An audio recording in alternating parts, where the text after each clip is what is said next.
Você acha que a dor pode definir o teu destino? A história que a gente traz hoje aqui na mesa do Baixada Podcast, ela nos ensina que a dor, ela tem os seus efeitos, mas você pode transformar ela num combustível para te levar adiante. Se você tomar as decisões certas, se você entender o ambiente que você está.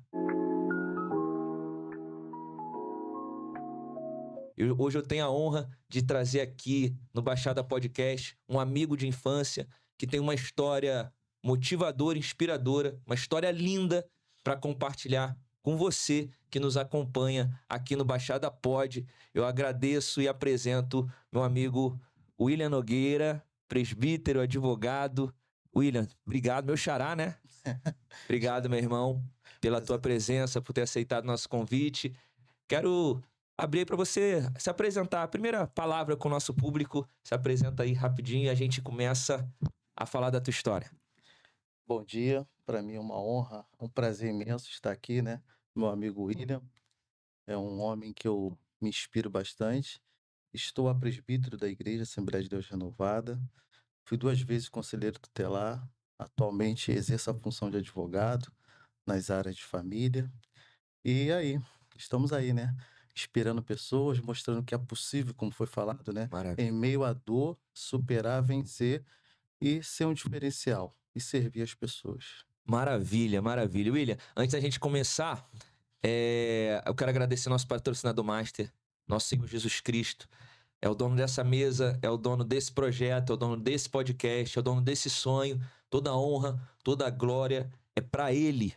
E também a gente precisa, eu preciso trazer para vocês essa grande oportunidade que é o nosso parceiro, a Planejado 8mm. Essa empresa que entendeu que esse podcast não é apenas um podcast, ele é um propósito. E a 8mm, ela entendeu que é importante você participar de projetos que vão além de fama, de riqueza, de qualquer coisa, mas que tenham propósito. Então eu tenho que trazer para vocês aqui, é uma honra trazer para vocês essa oportunidade, apresentar Planejados 8mm e trazer para você uma oportunidade.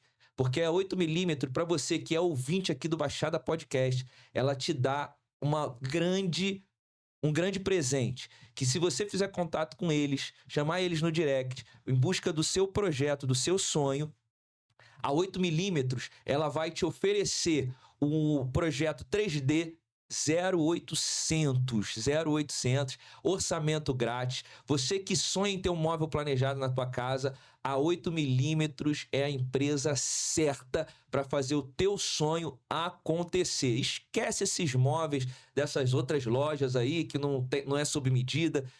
Saiba de uma coisa, é possível você realizar esse sonho, seja no teu quarto, na cozinha, no banheiro, na área, não importa o tamanho do projeto, vá de encontro a Planejados 8mm, porque não é sobre móveis, é sobre o teu sonho. Beleza? William, vamos lá? Beleza, Vamos lá. começar. Cara, mais uma vez quero te agradecer. É uma honra. Sempre quando eu recebo aqui pessoas que eu conheço a história, e é o teu caso, né? Para quem não sabe, nós somos amigos de infância, né? O Nogueira, a gente pode se dizer da adolescência para frente, é quase que Exato. diário, né? Que a gente se vê, a gente congrega Diário. na mesma igreja, a gente acompanhou a história um do outro, seja os momentos altos e os baixos, Pô, né?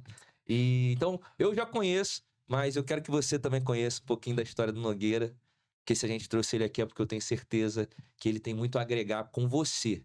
Que esse é o nosso propósito, é fazer com que você reflita, com que você quebre paradigmas, rompa barreiras e você possa ir adiante. E aqui a gente tem uma pessoa que, com a sua história, é capaz de trazer essa mensagem. Então, Nogueira, para quem não te conhece, quem é o William? Como foi a infância? Lá em São João de Meriti, Vila Zulmira. Como é que era ali o... Hoje é o William advogado, mas quem era o William na sua infância? Fala um pouquinho pra gente. bom, a minha infância foi uma infância assim marcada por muita dificuldade, né? a ausência de muitas coisas.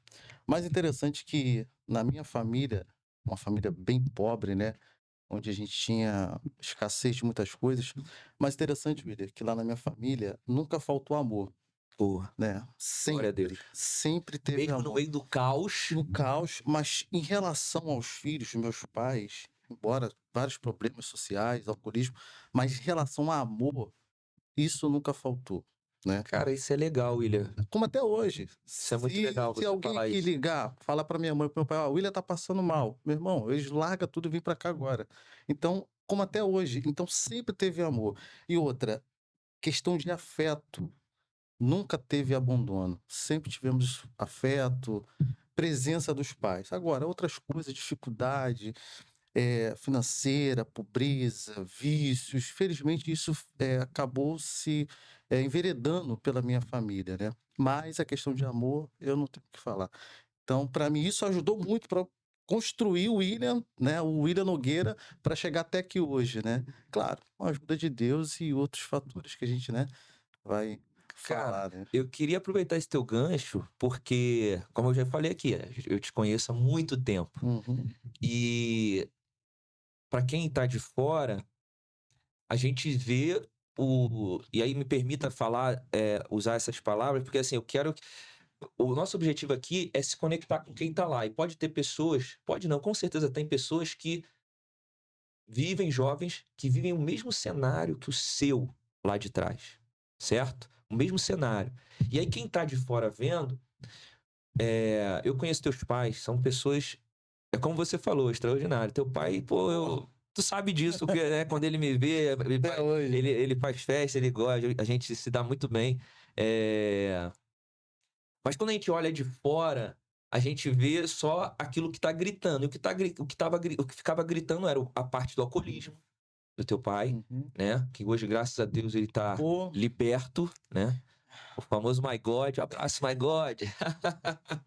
É, hoje ele tá liberto, graças a Deus. A questão dos conflitos ali de casal, a gente sim. via muito isso. Só que aí você trouxe esse lado, cara, que é você conseguir enxergar o amor deles mesmo em meio a esse caos. E aí, o que eu queria te provocar e trazer à tona aqui é que, ouvindo isso de você hoje, eu tenho certeza que esse teu olhar é o que fez você conseguir romper. É você ainda, mesmo no meio do caos, você enxergar amor naquilo ali. O que você diria para um jovem que vive talvez o mesmo cenário? Você olha para o teu pai, ele, seja o alcoolismo ou qualquer outro tipo de problema, de transtorno, de vício, você olha para os teus pais como família, você vê brigas, mas o que você diz para esse jovem para que ele consiga enxergar amor, para que ele não fique preso àquilo ali? Porque o fato de você enxergar amor, eu tenho certeza que é o que te ajudou a Sim, sim. sair daquela, romper com aquela situação. Então, primeiro começa com a minha avó paterna, mãe do meu Boa. pai. Minha avó também tinha um problema de alcoolismo, tanto a minha avó, como meu pai, como a minha mãe. Minha avó faleceu, eu tinha 14 anos de idade. E a minha avó, além de ter ser inserida nesse contexto de amor familiar, não só a minha avó, os meus pais, eles tinham uma preocupação muito grande em relação ao estudo, né. A minha avó não sabia nem ler e escrever. Ela ia na minha escola, ela falava com a professora: "Olha, eu não sei ler e escrever, mas eu quero que a senhora coloque uma cor aqui. Se for vermelho, eu sei que é vermelho, é porque realmente ele não fez o dever. Eu vou olhar no caderno dele e eu vou vir no Cara, que outro legal. dia e vou brigar aqui". E eu com 8, 7 anos de idade, meu pai me ensinava conta. Minha mãe, qualquer situação de escola, minha mãe ia na escola resolver. Então, eu ouvia isso. E muito interessante que tanto a minha avó e minha mãe e meu pai falavam assim: "Olha, você tem que estudar. Você não pode ser igual a gente. Você tem que estudar". Eles têm um primário. E aquilo ali eu comecei a ouvir e entender aquilo.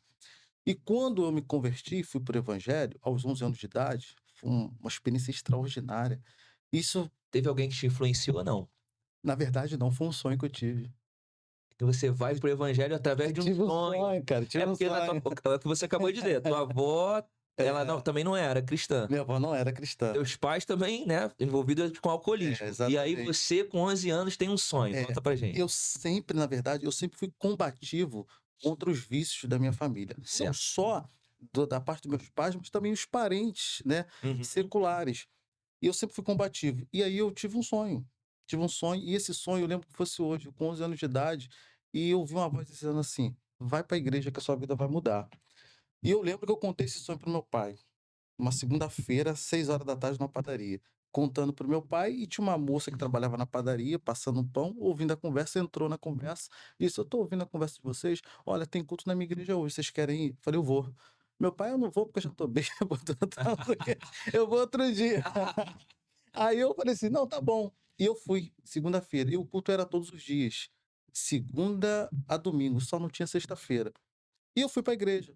Rapaz, mas eu fui com um desejo tão grande, porque na verdade eu sempre quis a mudança para minha família.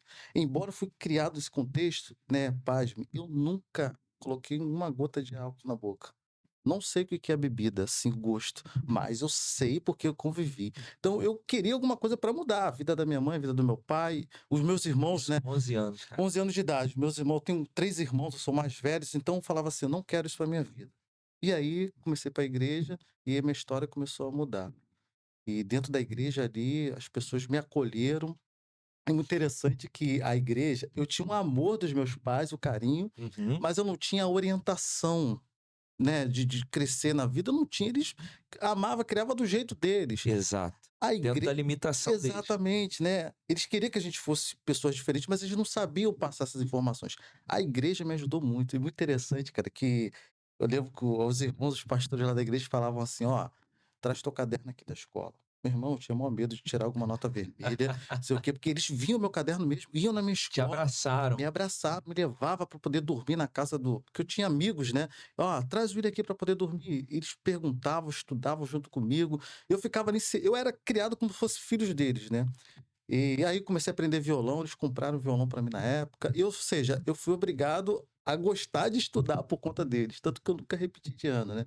E aí foi nessa situação, né. E desde então, nunca mais eu me desviei, e nem vou me Graças a Deus. desviar, né. E, cara, você levantou outra bola aí, William. O que que você pode dizer pra gente, porque você viveu isso na Uhum, pele? Porque às vezes tem muita gente que critica a igreja sem saber o que é a igreja, né?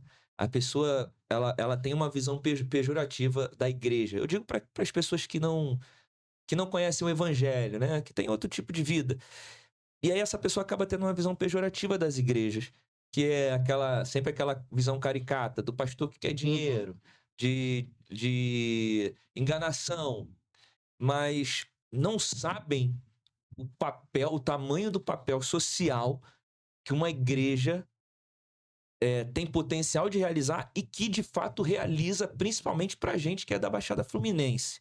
E você viveu isso literalmente na pele. O que que você pode dizer pra gente sobre isso?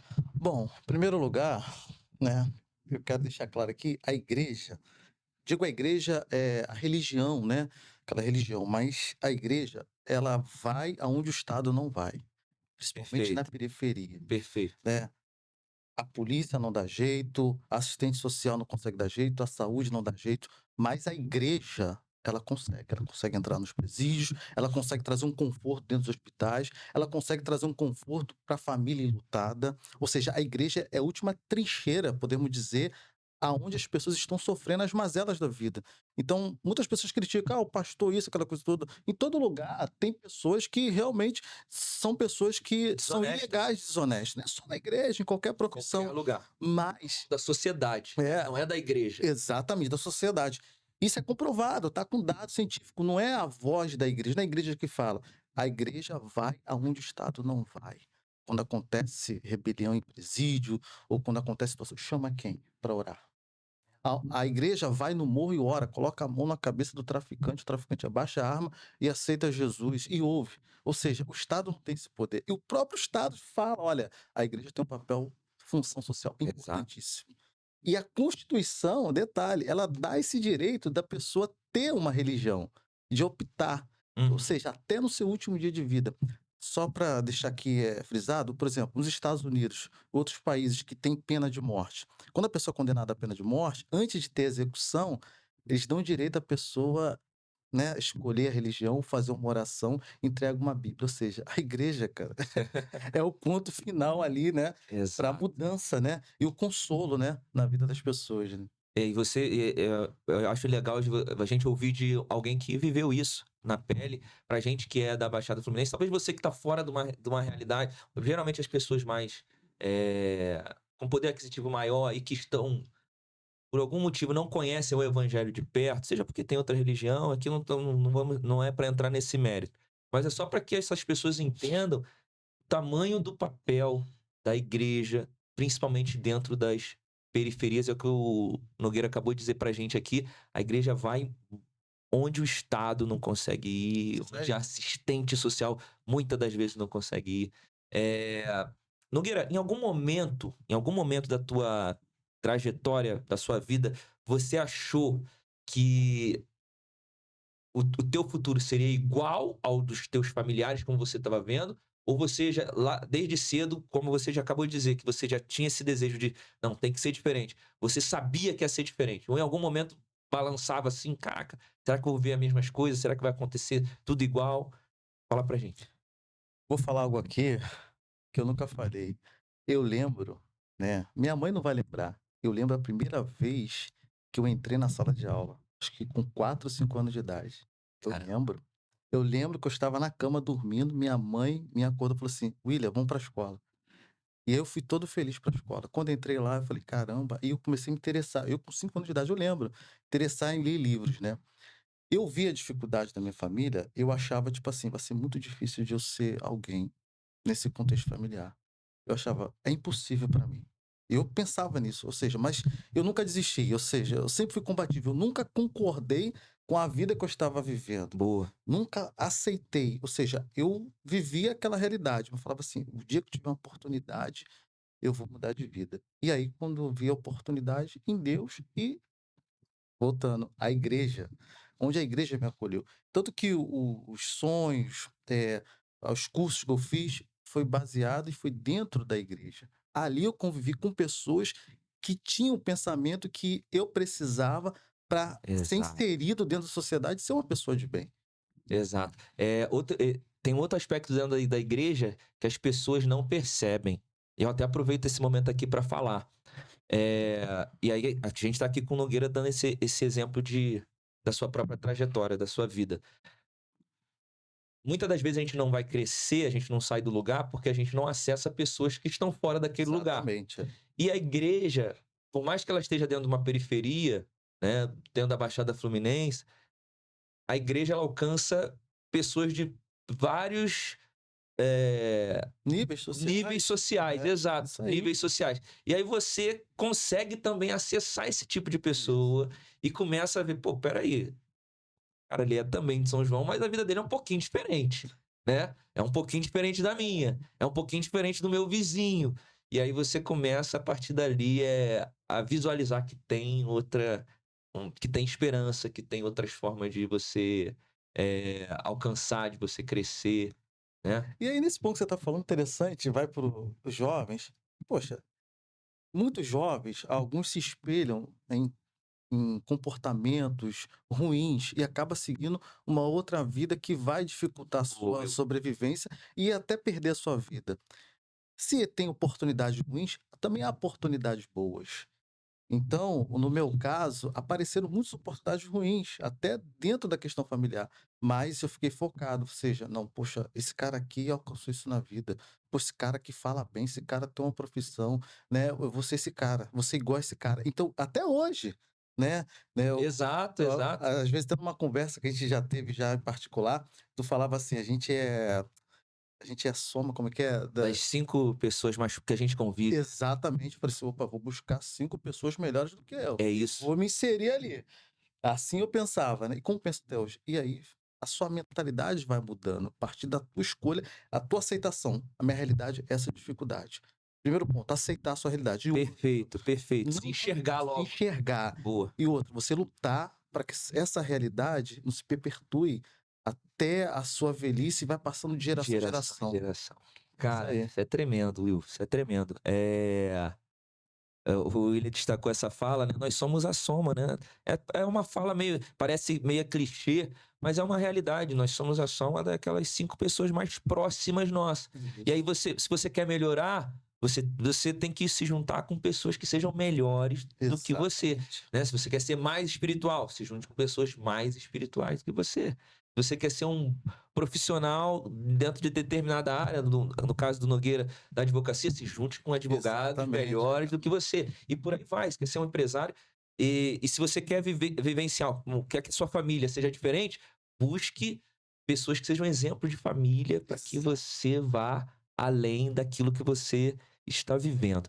Will, você falou do sonho, né? Foi um sonho, cara, que te vai para a igreja, né? Foi esse primeiro start para você Foi. ir.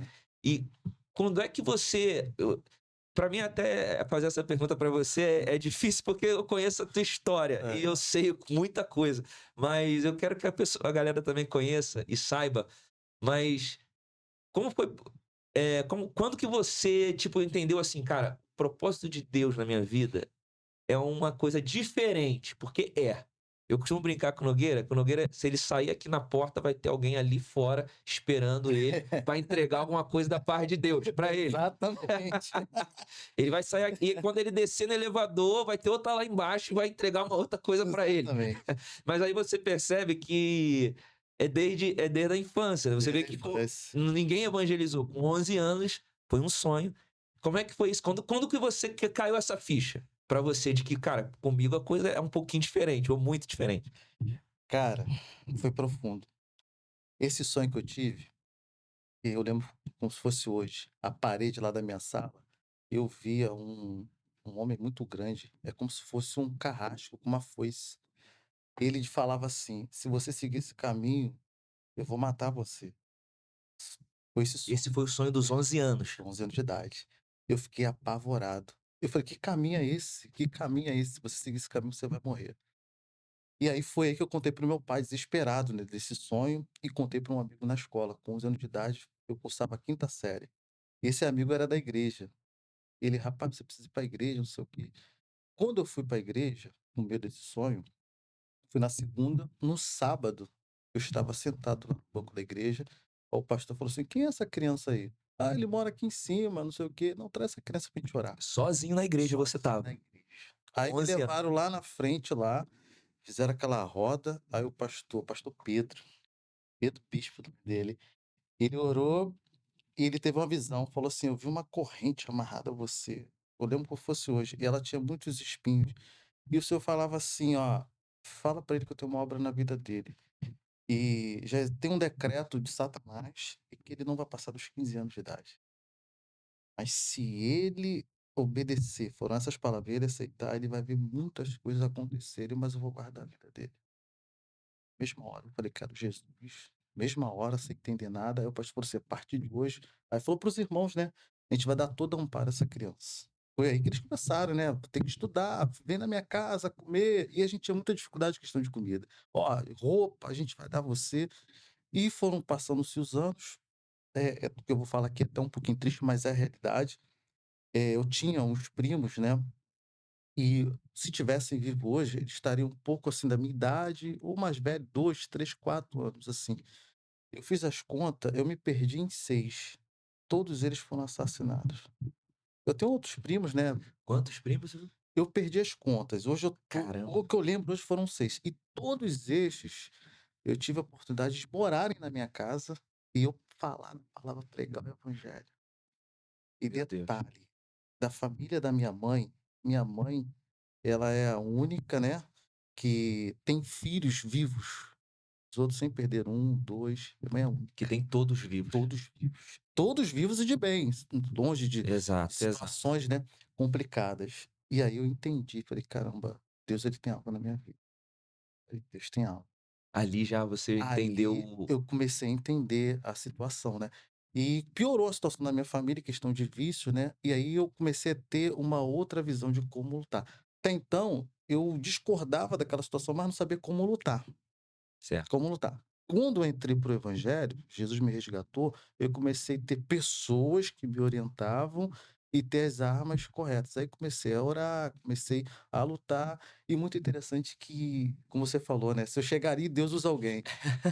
Rapaz, e era incrível. Isso com 12, 13 anos, as pessoas falavam: Deus manda você estudar, Deus manda você ler". Deus manda fazer isso. E eu estudava de manhã, chegava em casa, meio-dia, dormia 2 horas, ia para Vila Olímpica estudar. Tinha uma biblioteca. Ficava até 5 horas, ficava lendo. 5 horas e Tu chegava ia em pra casa. biblioteca da Vila Vila Olímpica Olímpica e para ler. poder ler. Cara, Chegava em casa sensacional. 5h30, 6 horas, tomava banho para a igreja. Então eu falava assim: "Cara, a única forma de eu vencer é submetendo às coisas de Deus, buscando essas pessoas que têm essa vivência com Deus e fazendo a minha parte". Sensacional, sensacional. Ponto. Então, assim, cara, você que tá nos ouvindo, não, o cenário pode estar todo contrário, né, Will? O cenário pode estar todo bagunçado, mas tenta olhar diferente e buscar fazer coisas diferentes, que é Isso isso que aí. vai fazer você romper. A gente tá batendo na tecla aqui da igreja, do papel da igreja. É óbvio, eu como pastor, Nogueira, com essa experiência que ele teve, um presbítero, a gente vai sempre apontar para Cristo como o principal fator dessa mudança. A gente vai sempre apontar para ele que é isso que a gente acredita e viveu, né? Cada um de uma forma. O Nogueira, eu sempre falo, quando eu cito essa questão dele, eu citei isso no sábado passado, que a gente estava no monte. Aí eu falei, aí o pessoal falando, né, de profeta, cara, se o Nogueira tivesse aqui, já teria uns 10 entregado alguma coisa pra ele, mas pra mim já nunca foi entregue nada assim na rua. E aí o que que eu quero até destacar? Porque talvez você fique pensando assim, mas Deus nunca falou comigo. Fica tranquilo, Deus, como profeta, alguém aparecendo assim pra falar, também nunca foi comigo, mas ele vai ter outras formas de falar. Com Nogueira é desse jeito, comigo é de uma, e com você vai ser de outra. Mas uma coisa é certa, Cristo ele sempre é esse fator principal. E adicionado a ele, você precisa buscar, e aí estudar, ler, buscar estar com pessoas que te façam crescer. Bom, e aí até aproveitando ainda esse gancho, ainda falando um pouco dessa parte do evangelho, porque o Nogueira, muitos profetas chegavam, muitas pessoas chegavam para entregar coisa para ele, mas chega um momento que ele passa a ser essa pessoa que começa a entregar para todo mundo, cara. É um dom, eu já falei isso várias vezes pra ele, que eu admiro muito. É o ambiente, é a forma que acaba sendo, né. Exato, exato. Que eu admiro muito, cara. Já falei isso várias vezes pra ele. Eu gostaria muito de ter esse dom, não tenho, né? Não tenho esse dom de ver coisas e entregar coisas, mas eu admiro muito. Mas como é que foi, Nogueira, a primeira vez, cara, que você foi usado por Deus pra entregar algo pra alguém? E eu costumava dizer, o Nogueira falava, hoje ou agora vai acontecer daqui a 1 hora, meu. No máximo no dia seguinte. É uma revelação assim que é nítida, clara, que não tem como você dizer que não vinha da parte de Deus. Mas como é que foi isso pra você quando que aconteceu pela primeira vez? Já foi logo jovem? Porque o sonho, querendo ou não, aquele sonho já foi uma revelação que mas você não sabia ainda. Sabia, Você sabia. ainda não estava dentro desse ambiente. É. Quando é que você passa a ter consciência disso? Quando é que acontece pela primeira vez? Tu lembra? Como é que é? Lembro, eu com 12 para 13 anos de idade, minha avó era viva ainda. Eu estava vindo da casa da minha tia, em Vila dos Teres. Esse dia eu estava tão alegre com Deus, cara, eu falei assim: "Vou para casa a pé". Aí eu Do fui Vilar lá lá pra. para Éden. Lá Eu pra falei: "Vou a pé". E fui na pra maior quem conhece, alegria, sabe que é um é um chãozinho. chão, né. Eu sozinho na rua, 12, 13 anos, eu fui andando e eu estava em jejum, se eu não me engano, isso já era de tarde, falei assim: "Vou pra casa e ir pra igreja". Paz, pasme, quando eu cheguei ali no posto de Agostinho Porto, quando eu ia atravessar a rua para poder entrar ali na Roberto Silveira, cara, aconteceu algo comigo sobrenatural. Eu fui empurrado para trás, assim, e parei e eu escutei uma voz, cara. Gente de Deus, isso era 6 e pouca da tarde. E a voz dizendo assim, ó: "Não se desespere, está acontecendo algo na tua família, não se desespere, mas eu estou no controle de tudo, tá? Vão tentar desestabilizar você e você vai para a igreja, não deixa de ir". Pô, e naquele tempo não tinha telefone, celular, Zap, né. Exato. Falei: "Tá". Aí atravessei ali a Rua da Matriz e fui pela Roberto Silveira. Quando che cara, tremendo. Quando eu cheguei ali no posto de saúde de Éden, antigamente atendia, hoje é só pediatria, né, Exato. ali era emergência. Quando eu cheguei, ele estava vindo a minha avó com meu irmão era criança. Falei: "Que foi vó?". "Meu Deus do céu". teu pai chegou aqui, ele quebrou um vidro, cortou não sei o quê, não sei o que tá acontecendo, foi pro hospital da posse, minha avó desesperada, chorando, estão dizendo que ele vai morrer. Aí eu lembrei do que eu tinha ouvido 10 minutos atrás. William, vai para casa. Eu falei, não, vó, vou para a igreja. Você vai para a igreja? Eu falei, não, vou para a igreja. Mas a situação, vó, fica aí no hospital e eu vou para a igreja. Eu fui para casa, tomei banho, cheguei na igreja sentado lá. Aí falei com o irmão, vamos orar. O senhor manda dizer que ele está no controle da situação. Quando eu cheguei em casa, e a gente aguardando, né? O meu pai chegou em casa, isso já era já quase 10 horas da noite. Ele chegou de ambulância, ele tinha que cortado, acho que foi no vidro que estourou, cortou o braço. Tá bom, tá tudo tranquilo, né? Vamos dormir, no outro dia tem escola, né?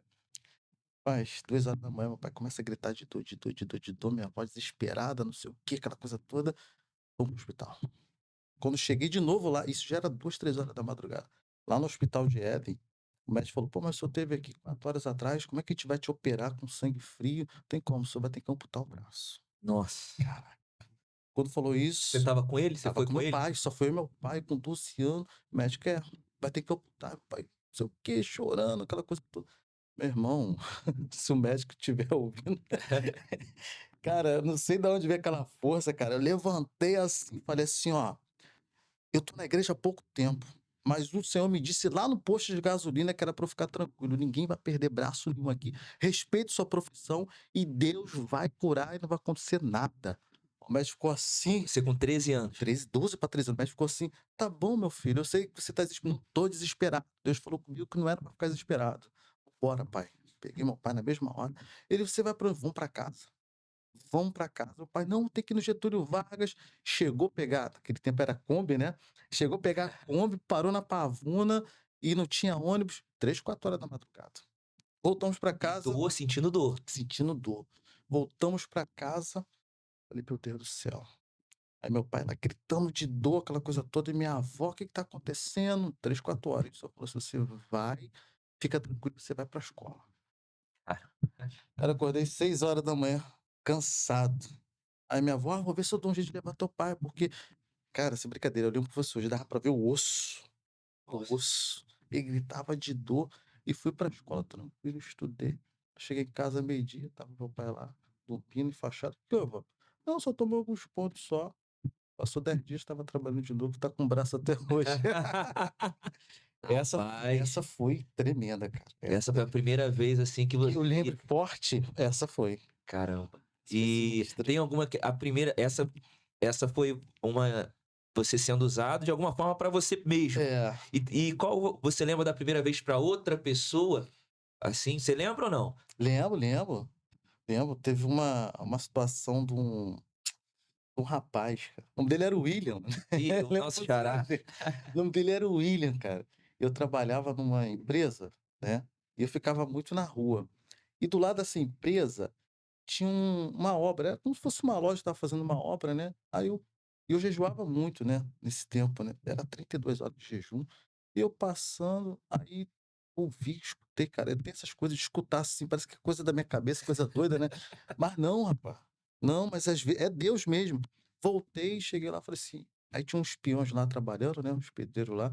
Falei assim, fala com esse rapaz aí. Tu não conhecia Não ele. sabia, nem sabia quem era eles. E a obra era numa loja enorme, pegava de uma esquina a outra. Eles eram os funcionários ali, que trabalhava na obra. Pedreiro, ajudante. Falei, olha, eu via numa visão, falava assim, você numa casa muito pobrezinha, dessa forma, mas o senhor falava que vai mudar a tua história, né? Quando acabar essa obra aqui, Deus ele vai fazer assim, ó, vai dar uma virada na sua vida. Eu vejo que Deus tem prosperidade na sua vida.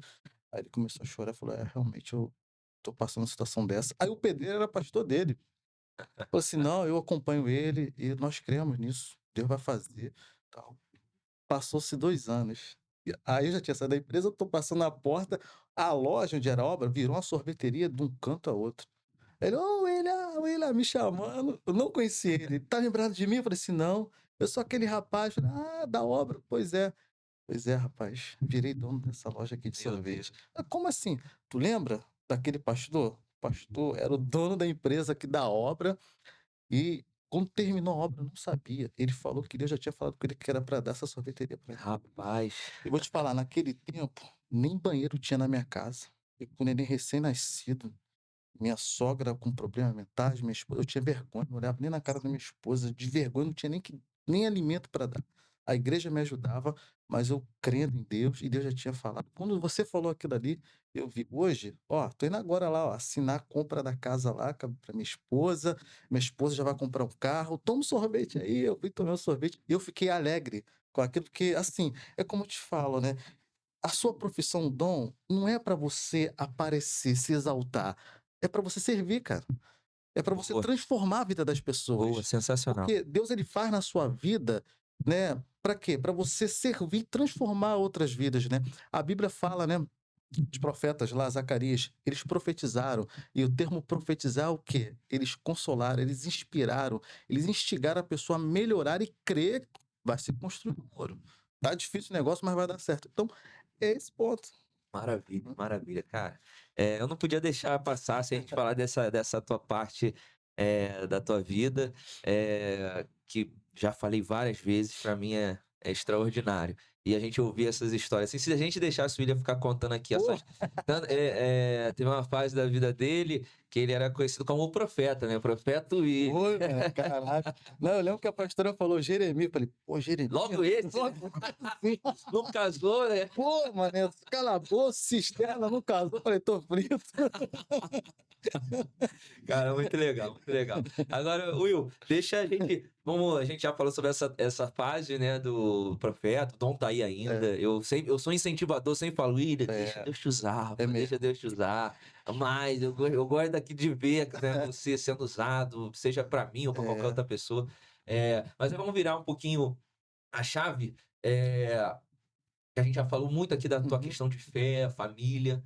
E chega uma hora na tua vida que tu toma uma decisão, e aí quando chega, vai ficando mais velho, chega aquela questão da profissão, o que que vai fazer daqui pra lá, e aí você toma uma decisão que na época, foi 2011 a eleição, o conselho tutelar? Foi 2011, outubro de 2011. Então, É. 14 anos atrás. Eu lembro que nessa época, pelo menos pra gente ali de São João de Meriti, pra gente ali da nossa área, eu confesso, eu nunca nem tinha ouvido falar em conselho tutelar, tá, naquela época. Mas aí você, de repente, cara, vou me candidatar a conselheiro tutelar de São João de Meriti. Como é que foi isso? Como é que isso aconteceu? Como é que veio esse desejo? Primeiro eu fazia estágio na vara de família, Você já estava na já faculdade? estava na faculdade, estava no início da faculdade. Primeiro, segundo Por período? aí, bem no Tá, início. Eu beleza. fazia estágio na vara de família de Belfor Roxo. Cara, e nessa época era muita dificuldade. Eu saía a pé da minha casa lá em Éden, Eu lembro. ia lá para o fórum de Belfor Roxo, é quase São Vicente, então ia a pé, ia, Nossa. pô, era assim uma dificuldade. E eu fazia estágio lá, na vara de família, então ali já ouvia as pessoas, tal. Me identifiquei muito até pelo que eu passei, mais uma vez na questão do dom. E eu tô, com os processos nas mãos, que eram físicos naquela época, para poder entregar e falar com o juiz. Quando eu entrei no cartório, tinha uma moça lá, falou assim, ó, do nada: "Assim diz o Senhor, teu tempo aqui está acabando." Em poucos meses foi desse jeito. Falando, toda hora chega alguém e Deus vai entrega abrir pra ele. outra porta para você servir as pessoas. Mas aonde? Porque eu queria, eu gostava de trabalhar ali. Na outra semana, tô indo a pé pro trabalho, encontro um rapaz que foi do conselho tutelar. "E aí, William, tudo bem? Tudo. Rapaz, por que tu não quer virar conselheiro tutelar, não?" Eu falei assim: "Não, como é que é isso?" "Ah, tem que ver se abriu inscrição." Aí ele: "Tá bom." Aí eu deixei passar uns Tu tinha tal. quantos anos, filho? Rapaz, eu tinha uns 20, 23, 24, por aí. Aham. 25, não lembro, é Aí essa tu conversou com faixa. esse rapaz e beleza, aí ele te dá essa orientação. Aí passou alguns dias, eu fui lá na prefeitura, estava aberta a inscrição para o conselho tutelar. Só que eu não sabia o que era. Fiz a inscrição, fiz a prova direitinho, passei na prova, achava que era pronto, era só prova. Aí tinha a questão da eleição. Falei: "Caraca, e Você agora?" já sabia o que era um conselho? Tu já Não, sabia mais ou menos, né? não, a visão que eu tinha do conselho tutelar era que vai prender as crianças e botar no abrigo. Por quê? Vai prender as crianças e É, botar no abrigo. por quê? A visão que eu tinha era essa, porque quando eu era criança, em razão da dificuldade familiar, eu fui, meus irmãos fomos assistidos pelo conselho tutelar. Ah, ok. Aí quando eu fiz a inscrição, eu lembrei, falei: "Caramba." Aí tal, fiz a Fez a inscrição, prova. prova, veio a eleição, passei, não acreditei. Falei: "Não é possível." Tanto que o pessoal até hoje perguntou: quem é o William? Quem é você? Você é da onde? Eu falei: eu sou dali de Éden ali e tal. Ninguém acreditou, porque as pessoas já tinham ali, as pessoas do apoio, né? E aí fiquei no primeiro mandato durante os 4 anos. Você Aí tem. você. Aí, vamos só contextualizar aí para quem tá nos ouvindo. Aí você faz a prova e vai para eleição. É, tem Aí tem eleição. eleição, não é só fazer a prova, tem Que eleição. não é obrigatória, é facultativa, ou seja, Ah, é, o voto, né? A é, pessoa que vai votar, ela não é igual a eleição que a gente tem aí de 4 em 4 que anos, é né? É obrigatória, né? obrigatório você ir votar. O conselheiro, para conselho tutelar, isso é para todos os municípios, Todos os assim, municípios do Brasil, todos os municípios é dessa forma, tá? dessa Então, forma. para qualquer município, o conselheiro tutelar ele precisa ser eleito, só que as pessoas não são obrigadas a ir. Ou seja, o conselheiro tem que fazer um trabalho Realmente, de convencer. motivação para as pessoas poderem ir lá votar. É, Fala pra gente aí. aí, beleza, vamos para a eleição. 15 dias para a eleição. Aí, Faltava 15 dias. 15, 20 dias. Aí o cara da gráfica, né? Lembro que fosse hoje, olha, tá aqui o panfleto para distribuir, né? Cara, quando eu vi o panfleto, a minha Eu lembro cara. desse panfleto. Tu não tem Aí, guardado nenhum, não? Até tenho, hoje? acho que eu tenho lá.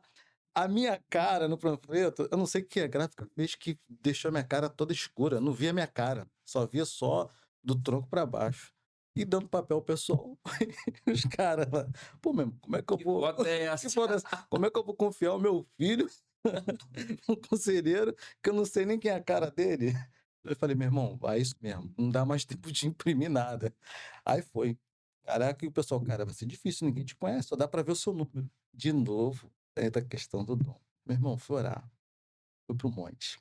Eu chorei, falei, Senhor, eu já tenho dificuldade, né, de não ser eleito, né, as condições. Agora a foto queimada, não é possível. Por quê, né? Porque, caraca, de novo, eu orei, fui sozinho, comecei a chorar, chorar, chorar. Aí vi uma irmã do nada. Caraca, essa irmã tremenda. Ela falava assim, ó, via um demônio sentado numa cadeira. E era uma cadeira pública, serviço público. E ela falava assim, ele não vai sentar. A hora vinha o seu tirava, ele falava assim, ele vai sentar. Caramba. Sinistro, cara. Aí, Aquela pronto. cadeira, né?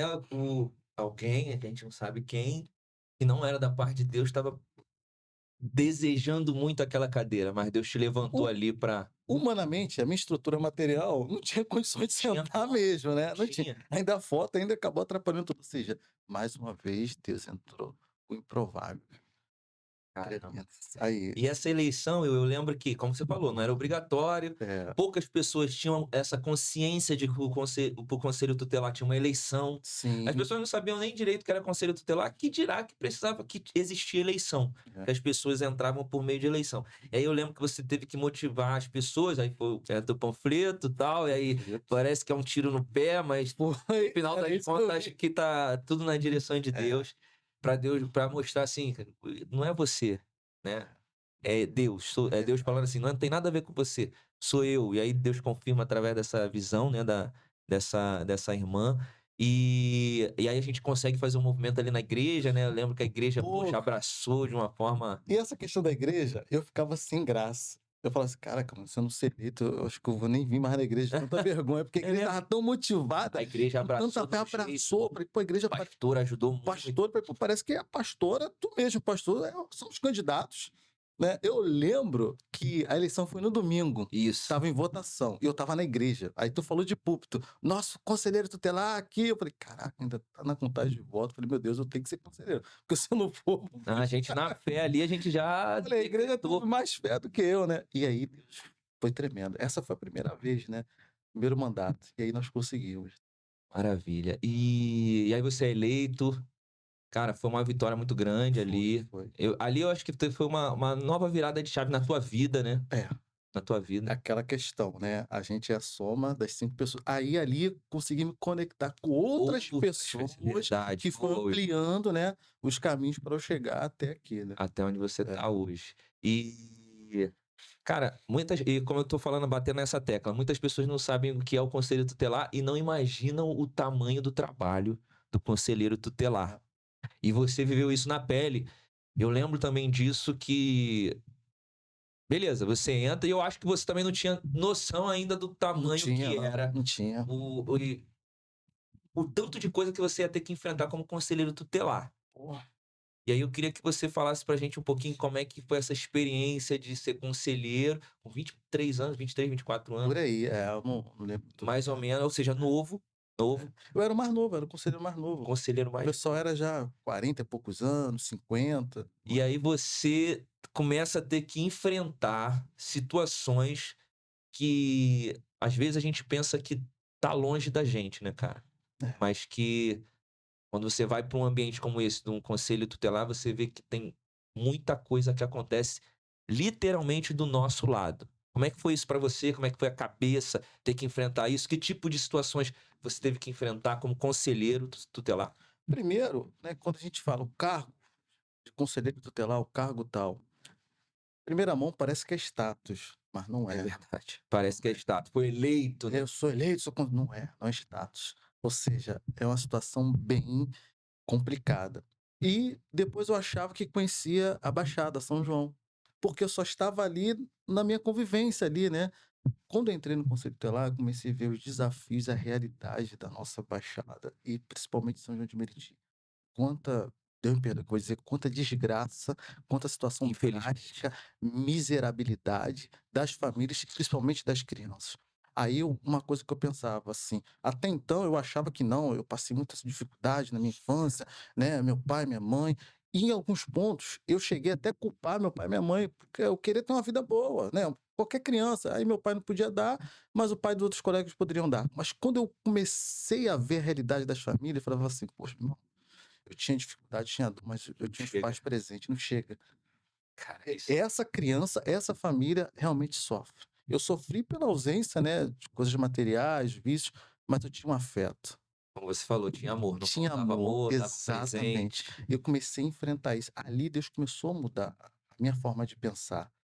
Então eu falava assim: "Caraca, muitas pessoas são destruídas ou enveredam por outro caminho, não é porque elas querem, às vezes não são amadas, as crianças não são amadas, não têm afeto, não é nem questão material, não é nem questão financeira, mas é o afeto. E muitos pais, essa dificuldade maior era com os pais, que achavam que poderia comprar os seus filhos, né? Ah, tem um quarto, isso, tem um ar-condicionado, tem um celular, tem um videogame, tem isso, eu faço de tudo, a escola particular. Tá, você faz tudo isso, mas cadê o carinho, cadê o afeto? Cadê o seu exemplo de pai e de mãe para sua família? E você lidava com esses pais, tinha que Lidava. Essa foi a minha maior dificuldade. O que eu via, infelizmente, muitas crianças que eu atendi, alguns morreram, né, quando adolescentes, se tornaram adultos, vieram a falecer exatamente por falta desse apoio. Então, assim, conselho tutelar não era status, mas era um desafio, era extensão do ministério. isso aí só cai a ficha depois, né? E Aí ali você vai entender onde Deus está te eu colocando. falei, aí ali que eu entendi, falei, cara, Deus está me colocando em situações que é para servir, não é para eu parecer, para servir e ajudar essas pessoas. Não é à toa que ele permitiu toda essa trajetória de dor, mas não deixou faltar nada, para entender o que essas pessoas estão passando e ser igreja, que a igreja foi para mim lá atrás. Ser Boa. um conforto, ser um degrau para essas pessoas sonhar e mudar de vida. E você consegue enxergar que você conseguiu fazer isso para Consegui. as pessoas que você atendeu. Consegui. Muitas pessoas hoje, por exemplo, tem mulheres hoje que eram adolescentes, são mães. Me param na rua: "Ô, conselheiro, Pô, que tal". legal, Tem umas que terminaram a faculdade. que legal, cara. Semana retrasada, um rapaz: "E aí, tudo bem, doutor? Tudo bem? Não lembra de mim?" Eu falei: "Não. Pô, eu sou aquele garoto quando eu tinha 12, 13 anos". Eu falei: "Caramba, não, hoje eu sou militar, hoje eu tô fazendo a faculdade". "Não, tô fazendo direito, eu tô fazendo". Eu falei: "Caramba". Teve uns que se tornaram até jogador de futebol, casaram, tiveram filhos. Que legal isso. Essas coisas inspiram, ou seja, cara, vale a pena. Você passa pela dor, quando você se propõe a ajudar as pessoas, essa é a maior recompensa, porque quando você tá ali enfrentando, parece que você não vê nada, né, parece que Que você não tá tem não tem solução. solução, tá enxugando gelo. Exato. Mas quando vem essas informações, você vê que a recompensa é boa, né. Que é É, recompensador, né. Qual foi a primeira você teve alguma situação do conselho tutelar que te tirou o sono, cara? pô, cara, várias, Porque você se depara com situações de, sei lá, de embrulhar o estômago, eu diria. pô, várias. Você tem alguma que você possa compartilhar, que você possa falar, de assim, de que tenha te tirado o sono, Talvez a que te tirou o sono pela primeira vez ou a mais marcante? Tenho várias, mas vou falar uma aqui. Eu fui acionado pelo hospital, lá em Vila dos Teles. "Conselheiro, vem aqui que tem uma denúncia e tal". Tal. Fui lá, cheguei lá, o pai da criança estava lá de fora. Não sabia de nada. Me levaram para dentro de uma sala. Os médicos, enfermeiros, falou assim: ó, acabamos de perder 2 crianças agora, o pai não Meu sabe. Deus. A mãe saiu, o ar-condicionado, sei lá, pegou fogo, queimou viva essas 2 crianças. O corpo tá lá no Hospital da Posse. E a Em outra tá casa, a mãe internada. É, saiu, deixou as crianças em foi casa. comprar pão. Esse era o relato. Ai, cara. E o pai tá aqui, o pai acha que a criança tá aqui internada, mas a criança tá lá no Hospital da Posse. 2 já morreram, estão lá, e uma tá aqui internada. E a gente chamou você aqui, a gente precisa avisar esse pai. Falei: "Caraca, E você com isso já nos primeiro ou no segundo mandato? foi no primeiro mandato". Cara, novinho, cara. Você, Cara, assim, hoje a gente olha pra trás, né, cara, com 25 anos, a gente 26, sei lá, a gente é muito novo. cara, foi na sexta-feira, mano, e aí no anoitecendo já, falei: "Cara", falei: "Mas eu vou falar, mas vocês são médicos, psicólogos, ciência social, mas pô, como é que a gente vai dar notícia dessa pai?". Não, faz o seguinte: "Chama ele aqui, vamos avisar ele". E ali, quando noticiamos a ele, cara, ali, vamos lá, ó, as crianças tinham 2, 4 anos de idade, morreram queimada. Meu Deus, E o outro tá aqui, a gente não sabe se vai viver. Foram várias situações, mas essa essa ficou comigo. e a mãe, né, estava no na hora não, só o pai? Não, só o pai. Acho que a mãe nem sabia ainda história, saiu. A história que ela foi Porque comprar pra mãe pão. também muito difícil, né. É, foi isso aí marcou. É, uma coisa dessa você Foi bravo. fica noite sem dormir, né, cara, Pô, imagino, assim, sem dormir direito, aquilo ali batendo, até martelando. hoje eu lembro, foi uma sexta-feira. Foi brabo. Caramba. É. Eh, pra quem não se você ainda não conhece o trabalho do conselho tutelar, é um trabalho muito sério, cara. É como o É. Nogueira acabou de falar aqui. Às vezes a gente olha só como um status, Não, mas se você conhece alguém que é conselheiro tutelar, você pode ter certeza que essa pessoa, ela se depara com situações, é situação de abuso, negligência, negligência de pais, abandono. abandono, às vezes até uma situação como essa, né, a mãe foi comprar pão, assim, a gente sabe a nossa realidade, vai acontecer, às vezes você vai: "Ah, vou ali rapidinho, vai voltar", e acontece uma tragédia Exatamente, é. dessa que aí você tem que assistir o pai, a mãe.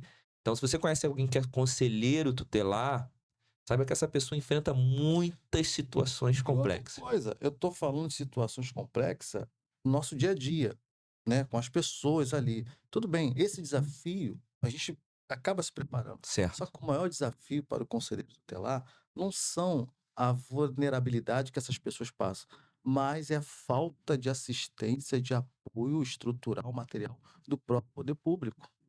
Infelizmente, eu quero deixar frisado aqui, o poder público, as prefeituras, o que diz a lei, são responsáveis de manter a estrutura do conselho tutelar.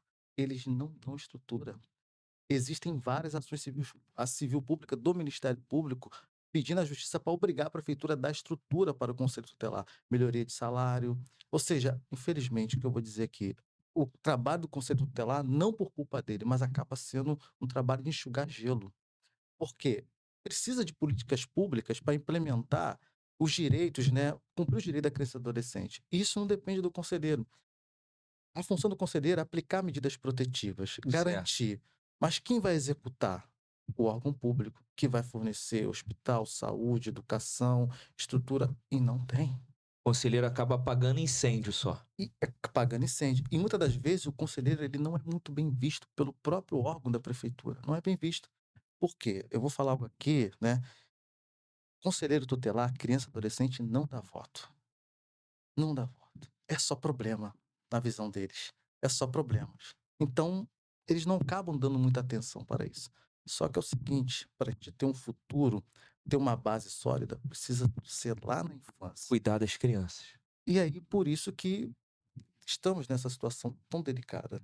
E você visualiza, Will, aproveitando essa tua experiência, Nogueira, a gente falou do primeira eleição, mas ele foi eleito 2 vezes, né. Teve 2 mandatos, Dois que é mandatos, 8 anos, né.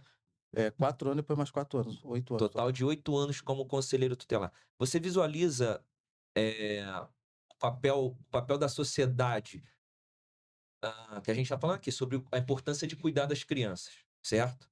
Que o poder público precisa olhar para isso de uma forma diferente, olhar para o conselho Uhum. tutelar de uma forma diferente, para que dê o subsídio, dê os recursos necessários. Agora, qual o papel da sociedade, daquela pessoa que talvez está vendo algo acontecer do lado dela, mas que ela fica com medo de falar, com medo de. A gente sabe que tem um preconceito sobre isso, né? De Isso, é. denunciar. Alguns usam da forma errada, né? Denuncia qualquer coisa para o conselho tutelar. Talvez eu imagino que tenha também muito disso, situações que não seriam nem. Uhum. Mas como é que você vê o papel da sociedade em relação a isso? Bom, a Constituição diz, no artigo 227, que é dever da família, da sociedade e do Estado preservar, garantir e colocar a salvo a criança de qualquer opressão e negligência e discriminação. Ou seja, primeiro a família, sociedade e o Estado. Eu vejo ainda a sociedade um pouco omissa nessa situação. Certo. Tem uma certa omissão, ou seja, não é problema meu, né? Aquele famoso ditado, né? Briga de marido e mulher, ninguém mete a colher. Aí ninguém mete a colher, aí a briga se estende ao seu lar e a gente transforma uma sociedade totalmente escassa.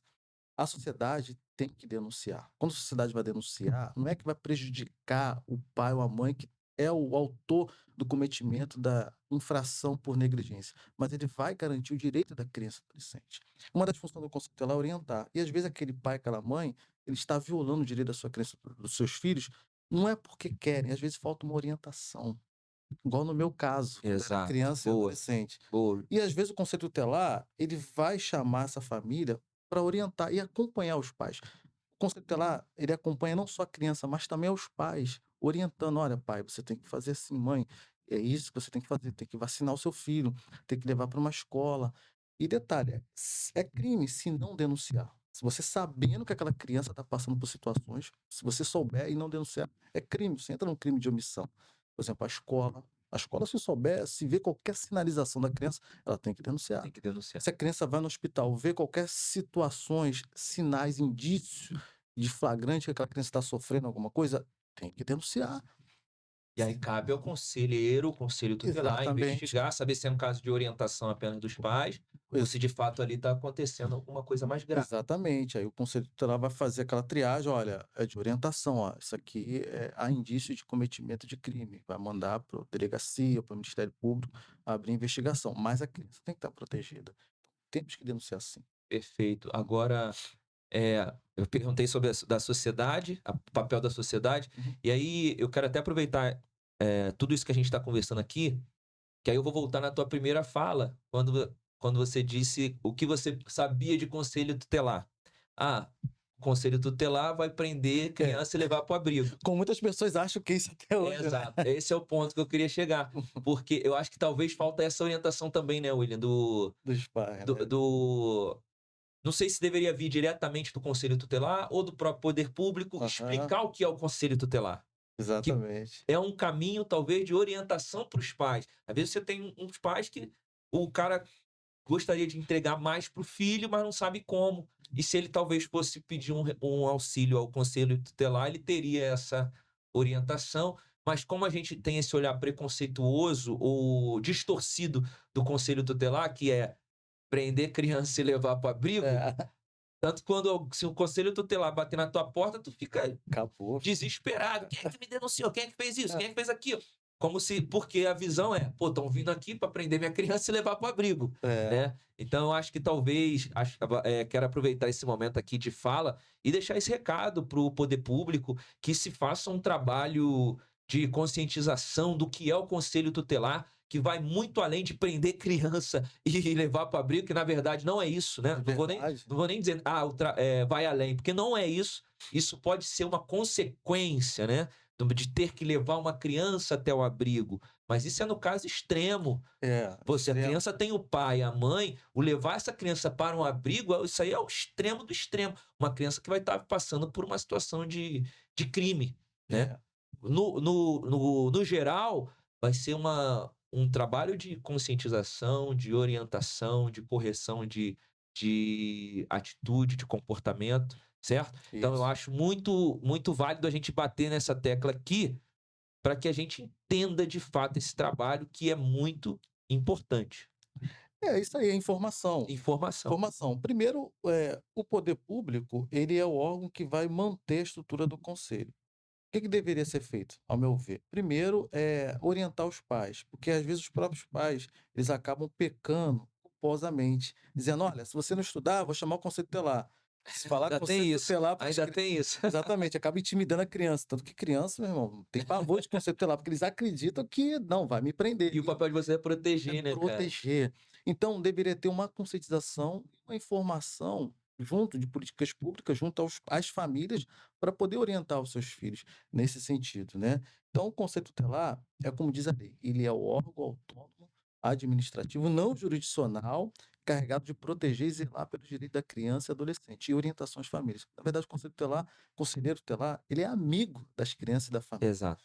É aquilo que vai tirar a criança numa situação de risco iminente, né. A questão do abrigo no último caso, é drástica, e quem É a última determina em instância, última né? instância, quando a criança não tem jeito ali, pode morrer, a criança pode numa situação que ela pode morrer a qualquer momento. Aí, enfim, o órgão público, o conselho tutelar, juntamente com a vara da infância, o Ministério Público, para proteger aquela criança. Boa, boa. Então fica aí esse recado, né, seja para o poder público, para as famílias que estão nos ouvindo, para que a gente entenda, como é que funciona de verdade o papel do conselheiro tutelar. Bom, vou virar agora outra chavinha Vamos lá. aqui dentro da história do William. Eu vim até na skin advogado, o William não me acompanhou, mas eu vim na skin É, advogado. acho que eu vou pegar teu paletó aí para Eh Você já antes de entrar para o conselho, você já estava fazendo a faculdade de direito, mas como é que surgiu esse desejo, William, de fazer direito? Fazer, né, um jovem eu não lembro de ter alguém na tua família que fosse a inspiração para não tem. ser advogado. Primeiro Ou se tem alguém se tinha alguém em volta que, brilhou assim o olhar, como é ou se foi uma revelação, né, como muitas coisas por aí, acontecem na tua por vida, aí. como é que foi isso como é que nasce esse desejo de fazer direito, cara, de ser advogado? Isso foi lá atrás, antes de ser do conselho tutelar. Bom, eu sempre quis mudar a minha família, mudar a minha história, né. Bom, eu não sou um cara muito influente na época, não tenho uma família influente, então só através do estudo, só Exato. através do estudo. E como eu vou fazer isso? E, como eu falei, quando eu tinha 10 anos de idade, isso aqui eu nunca contei, eu lembro que eu estava na rua, isso aí foi muito forte. Eu estava na rua e eu estava catando lixo na rua, mas não estava catando lixo, eu estava pegando. Eu lembro que eu tinha um carrinho de mão e as pessoas na rua me davam R$ 2, me davam uma pipa para poder jogar o lixo, né, fora. Aham. Aí eu ficava o dia inteiro, no final do dia eu estava com R$ 10, eu lembro que fosse hoje, era dinheiro pra caramba, né. E aí teve uma pessoa que falou assim: "Poxa, você tá todo sujo, vai tomar um banho, você não estuda não?" E eu estudava, tanto que eu nunca repeti de ano. Falei assim: "Não, eu vou estudar, mas quando eu crescer eu vou ser advogado", mas eu falei na inocência. E essa pessoa respondeu assim: "Você é todo sujo de ser advogado?" Cara, aquilo ali entrou no meu coração. Eu cheguei em casa chorando, falei assim: "Eu vou ser, mano, não sei como você isso com 10 anos de idade". Com 10 anos. Minha avó morreu com 14 anos de idade, 4 anos depois. Eu entrei em desespero, porque a minha mãe e meu pai, né, aquela questão do vício, então minha avó que sustentava a casa. Eu lembro que eu estava na esquina da minha casa, e eu com 14 anos, era 10 horas da noite, 11 horas, e eu comecei a chorar, falei: "Senhor, enterrei minha avó semana passada, como é que vai ser para eu estudar? Como é que vai ser comida dentro de casa? Eu não posso trabalhar". Meus irmãos tudo pequenininho, eu lá na esquina, e fiquei lá em pé na esquina, 11 horas da noite e conversando com Deus, já estava na igreja, passou uma senhora, ela passou e falou assim: "Menino, o que você está fazendo na rua, essa hora?". "Não, tia, eu tô aqui porque não sei o quê, porque meu pai saiu, não sei o quê", e meus irmãos dormindo. Falou assim: "Vai para casa, menino". Falei: "Não, eu vou para casa". Falou assim: "Posso te falar um negócio?". "Pode". "Eu estava aqui e Deus mandou te falar um negócio. O senhor falou que vai te dar". Pô, cara, isso é forte, cara. Lembro que fosse hoje: "Deus vai te dar toda a estrutura para você estudar". Falei: "É, eu estava pensando", e Deus manda te dizer: "Você vai ser um advogado". A primeira revelação: não temas, pode faltar pai e mãe, mas ele vai ser o teu financiador, ele vai ser teu pai e a tua mãe. 14 anos de idade, que lá me fortaleceu. Mas tu acha que isso aconteceu do dia pra noite? Hã. Esse é o ponto, né, cara? Aí que eu pensei: "Não, vou começar a trabalhar no escritório", né, no escritório, né. Nada filho, fui trabalhar de ajudante de pedreiro.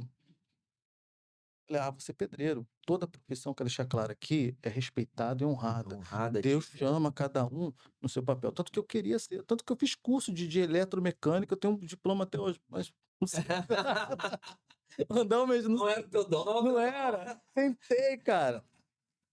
Trabalhando na obra lá. E aí, com 17 anos, larguei os estudos, 16 anos, segundo ano, segundo grau. Eu tinha que trabalhar para poder me manter, né? Meus pais eram separados nessa época, né? E aí eu falei assim: sabe o que eu vou fazer, cara? Deus falou 3 anos atrás que seria isso. Larguei tudo. E eu estava no segundo bimestre sem nota nenhuma. Naquele tempo era, não sei como é que é hoje, mas era 4 bimestres, né? É. Você tinha que ter 20 pontos, né? Era 5, né? 5 a média. Exatamente. No segundo bimestre eu estava com zero em tudo. Então, ou seja, para eu Tu tinha parado, né? eu tinha parado. Para passar de ano, eu tinha que acertar 10 em tudo, ou seja, impossível. Cara, Caraca, Will. eu larguei, larguei a obra, que um pedreiro falou: "Você vai estudar, cara. Eu sou pedreiro porque eu gosto de obra, eu não sei ler e escrever". Ele falou assim comigo. Você era um baita profissional, cara. Eu não sei ler e escrever, mas você não, cara, você é diferente, cara. Eu vejo isso, né? Vai estudar. Larguei, conversei com a diretora, falei: "Essa é a minha situação". Ela: "Mas menino, cadê sua mãe?". "Não, minha mãe não pode vir, tinha 16 anos. Você já está reprovado por falta". Falou isso. Não tem como reverter. Olha, a falta a gente tenta resolver, conversar com os professores. E as notas? Tem que tirar 10 em tudo. Só tinha 2 bimestres pra tirar o 2. 20. Meu irmão, sabe o que eu fiz? Descobri a casa dos professores. Teve o professor André, de matemática. Lembro na época era equação, inequação do segundo grau, Caraca. matriz, não sabia nada. Eu, final de semana, ia na casa dele. Pô, cara, eu tô pintando minha casa aqui. Tu vê, professor, não entendo nada, pelo amor de Deus. Professora Gislane, de português. Fui na casa do professor. Professor Gelson, de história. Meu irmão, eu fui na casa dos professores. Toda aula eu sentava na frente. Cara, eu nem sei minha nota, eu sei que eu passei. Mas eu acho que o meu esforço e a vontade Que eles viram, né, que eles cara, tua viram, eu dedicação. nem sei minha nota, até hoje eu não sei. Eu sei que no final estava aprovado. Aprovado. Aí a diretora falou assim: "A falta a gente resolve". Mas daquele dia até o final do ano, tive uma falta. Entrou o terceiro ano, e aí teve uma peça na escola. E a peça, não sei se vocês vão lembrar, um tempo, era as Olimpíadas. Eu sei que era um negócio de Rio e São Paulo. E aí eu escrevi a peça. Aí me deu uma ideia, né, falei: "Pô", eu lia bastante, né, e a peça eu fiz tipo um tribunal na sala de aula. É muito engraçado, cara. Você criou aquele Eu criei aquele roteiro. roteiro, Legal. pô, aí todo mundo colaborou, aí o pai de um colega que era policial me prestou a farda, e aí nessa peça eu era advogado. Meu irmão, era a turma 3006, e foi a melhor peça do ano. Todo mundo gostou. Aí o pessoal: "Pô, cara, tu fala bem, cara, tu poderia ser advogado". Eu lembrei quando eu tinha 14 anos, As coisas vão se encaixando, foi né, se cara? encaixando. Aí eu com 20 e poucos anos, eu falei assim, eu trabalhava numa empresa, né, como eu falei, pensava que era escritório, né, Uhum. nada, trabalhava entregando papel na rua, entregando papel, e eu falei assim: "Vou fazer uma faculdade". Aí eu me inscrevi para história. Eu inscrevi para história, passei, eu indo para assistir a primeira aula, cara, de novo, coisa tremenda. Eu escutei a voz de Deus falando assim, ó: "Curso, direito". Eu já tinha até esquecido, né, direito, para Aham. você história, mudei. Aí com quantos anos? Que Ah, você 20, 22, aí 23. passa esse tempo, né, da peça, É, de todas essas revelações acerca do direito, aquela fala da pessoa lá: "Você sujo desse jeito nunca vai ser um advogado", nunca mas aí você isso apaga e você vai fazer história, mas aí Deus no meio do caminho. fui, cara, aí fui fazer a faculdade, mas para manter a faculdade. E nessa empresa que eu trabalhava, o salário mínimo na época era R$ 342. Eu ganhava 341, 340 tinha de desconto. A faculdade, cara, era 353. Meu irmão, cara, ou seja, minha mãe Era complementava, uma né, outra época, né, a faculdade era muito mais caro, hoje em muito dia não é mais tão caro, caro assim. não é tão caro. Minha mãe ajudava, meu pai bêbado pegava o dinheiro do meu pai, mas era para pagar a faculdade, enfim. E aí veio esse período aí, né, aí veio a questão dos livros também. É isso que eu ia te perguntar, É, Will. Cara, e beleza, falta recurso para pagar, é. mas como é que foi para Não, manter? Qual foi o isso. milagre que você vivenciou aí no meio dessa faculdade, cara? Porque a faculdade de Direito não é uma faculdade barata. Não é, não é. Você tem material, tem livros, né, que você precisa comprar, tem a mensalidade. E aí, como é Aí que foi nessa isso? empresa era em São João, a faculdade era na Vila da Penha, né. Quando eu comecei, escrevi na faculdade, eu comecei a falar, como é que eu vou fazer pra pagar passagem? Não tem. Já tinha passagem, caraca. Só que eu não sabia. Na outra semana, após o vestibular, me transferiram pra empresa, mesma empresa, né, mesmo local, pra Vila da Penha. Então, A passagem já salvou. aí o que que eu fazia? Caramba. Eu pegava a marmita de manhã, ia para o trabalho, comia na hora do almoço, meio-dia, guardava um pouco, 6 horas, comia de novo para segurar até a faculdade. Ou seja, passagem eu não pagava, né? Porque já é direto. Pegava 7h30 do trabalho e até 10 e pouco. Aí tava ali na faculdade, aí eu lembro, cara, professor Braulino, né? Ele gostava muito de mim, ele, né? Então ele me sacaneava muito, né? E ele falava assim: ó, eu quero, semana que vem, 2 livros: Constituição Federal e Código Civil. E eu contei minha história para ele, falei: "Professor, eu não tenho condição", né. Ele falava assim: "Não, você precisar de ajuda", mas eu não incomodava.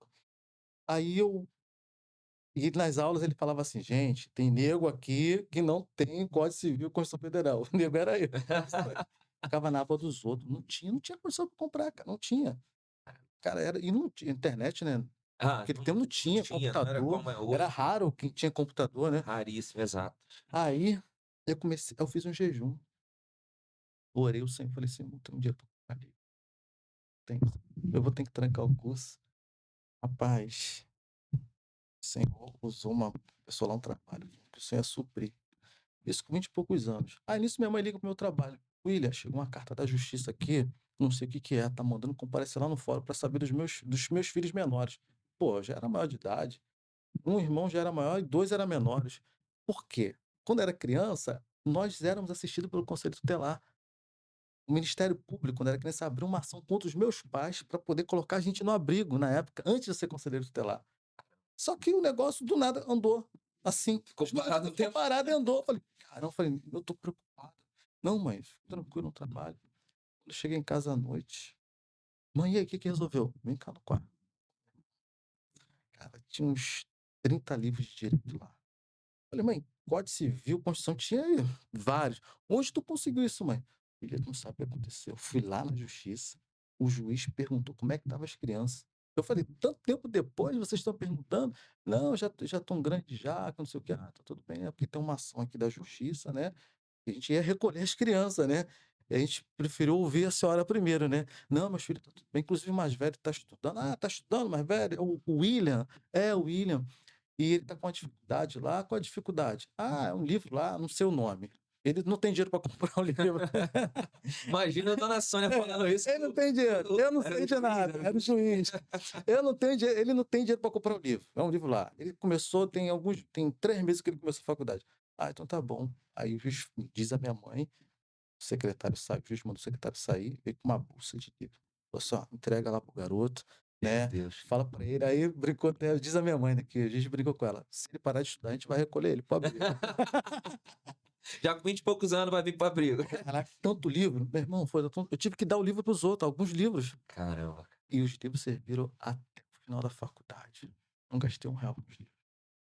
Caraca, cara. Isso foi logo no início da faculdade. Aí você vê o cuidado, É, assim, de Deus quando a gente se coloca disposição, é. à disposição dele.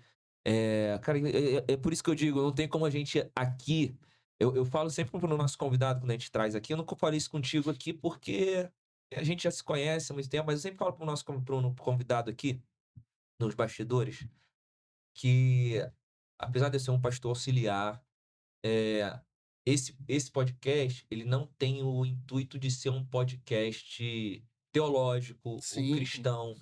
Não, ele tem o propósito é ser um podcast informativo, trazer histórias que uhum. inspiram. Só que, cara, é impossível a gente não falar da nossa fé, Pô, é cara, impossível a não gente tem não falar do como. que Deus faz na nossa vida, cara. É, Principalmente pra gente que viveu tudo isso, tá aqui o William trazendo essa história de vida que eu tenho certeza que tá te inspirando, que vai te impactar, que vai te impulsionar a viver coisas diferentes, cara. Às vezes verdade. tá faltando um passo. E volto a dizer, não tem como a gente não falar sobre Cristo, falar sobre o que o nosso Deus faz, porque ele fez na nossa vida. É E não tem verdade. como a gente não apontar ele como um caminho ou como o caminho para você romper, para você sair, para você vivenciar coisas extraordinárias. O cara que não tinha livro, doou livro para outras pessoas. Tive que doar para as pessoas, que era muitos livros, né.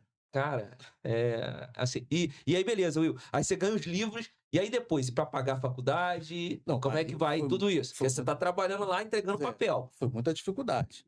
E aí eu saí da empresa. Aí tinha, acho que era 5 meses de auxílio, né.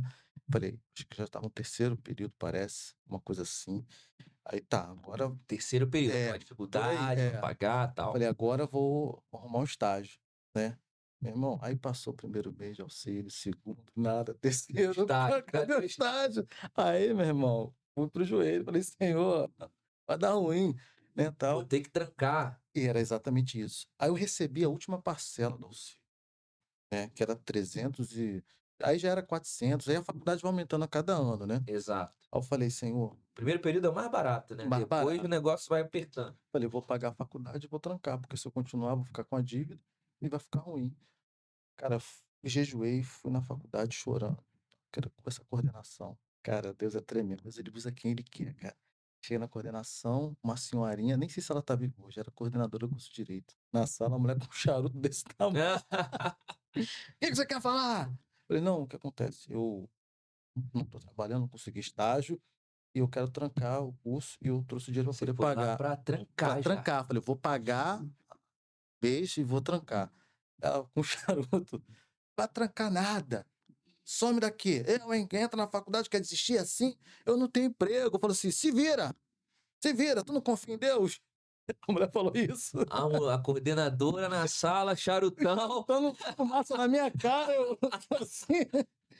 Ela: "Ô, outro, por favor". Falei: "Mas não vai falar mais não. Eu, hein, venho aqui pra desistir? Eu, hein, advogado, você quer ser advogado? Advogado não desiste", desse jeito. Caramba. "É o primeiro desafio, você vai desistir de defender as pessoas?"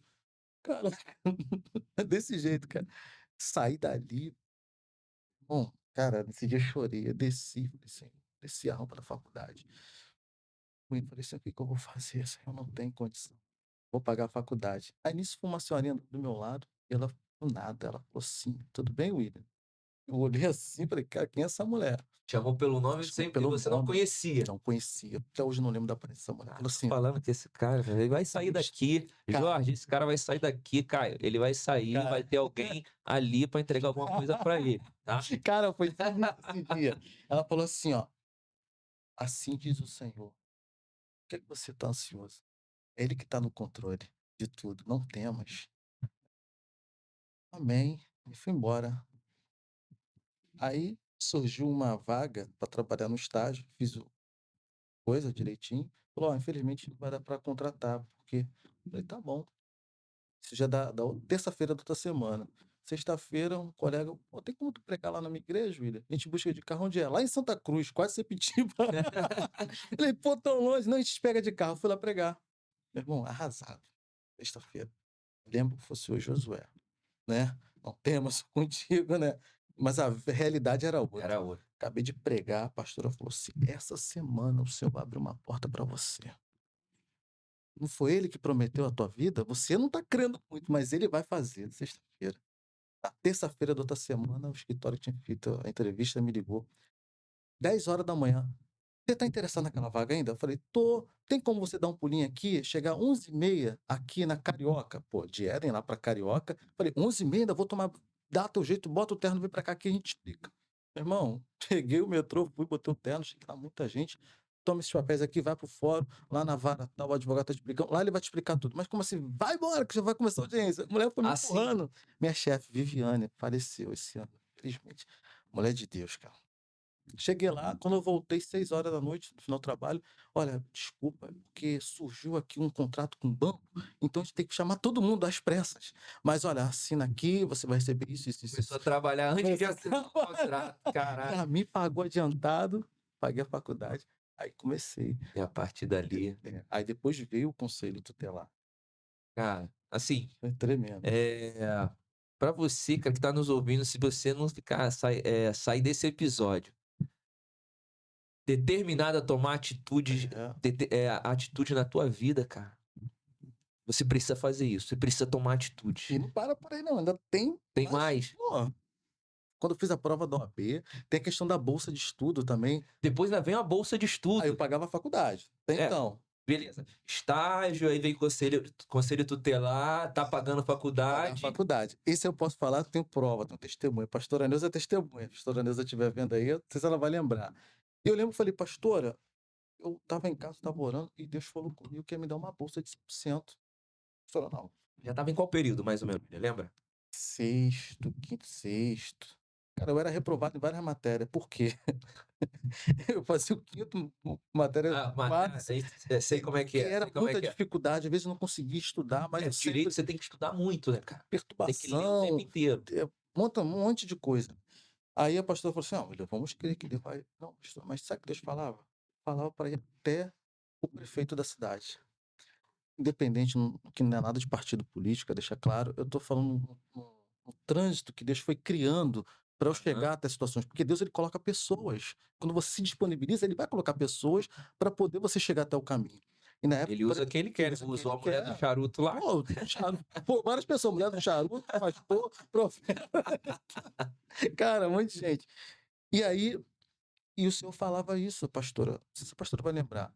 E aí eu falei assim: "Ué, é isso mesmo que eu escutei, pedi a palavra". Com a palavra de Mardoqueu, como se apresentava diante do rei. Falei: "É isso mesmo", atrás do cara. Quando cheguei lá, meu irmão, gente, cara, foi tremendo. No gabinete dele, uma mesa enorme. Ele já era do conselho tutelar. Ele: "Pois não, você quer falar comigo?" Prefeito, falei: "Sim". "Prefeito, você é realista. Pago X da faculdade, preciso de uma bolsa". Ele: "Pô, mas fica difícil, é complicado". "Você estuda onde?" "Ele estuda na faculdade tal". "É difícil e tal". Ele: "Espera aí, deixa eu atender o telefone". Aí o prefeito atendeu o telefone, ele desligou. Falei: "Cara, que interessante. Qual é a faculdade que você estuda?" "Faculdade tal". O dono da faculdade me ligou agora. "É mesmo?" Falei, aí o prefeito: "Caraca, estranho. Espera aí". Cara, eu vi, ligou pro dono da faculdade, botou no viva voz: "E aí, como é que você tá? Tal, tu me ligou". O dono da faculdade: "Pô, liguei errado, foi sem querer. Você tá?" "Estou em Portugal, em Lisboa". Eu escutei: "Pô, cara, o que acontece? Tô com um amigo aqui", o amigo era eu, né. "Pô, você me ligou agora, um amigo exatamente falando da faculdade". "É mesmo e tal. Então ele tá falando de uma Caramba. bolsa aqui. Ah, manda ele comparecer lá na faculdade amanhã falar com o Robson". Ó, o prefeito: "Você tá vendo, né? Tá aqui no telefone pessoal. Fala amanhã. Fala com o Robson". Caraca. Eu já estava devendo 2 meses da faculdade. E o senhor falou comigo: "Eu não falei que ia te dar?". Fui lá falar com o tal Robson na faculdade. Não conhecia esse setor da faculdade, meu irmão. Eu parecia que estava naqueles prédios lá da Arábia É Saudita, mesmo? lá daqueles países lá do Oriente Médio, e Dubai. Dubai, era luxo e tal. Cheguei lá, tinha um coronel da polícia, um político e um empresário.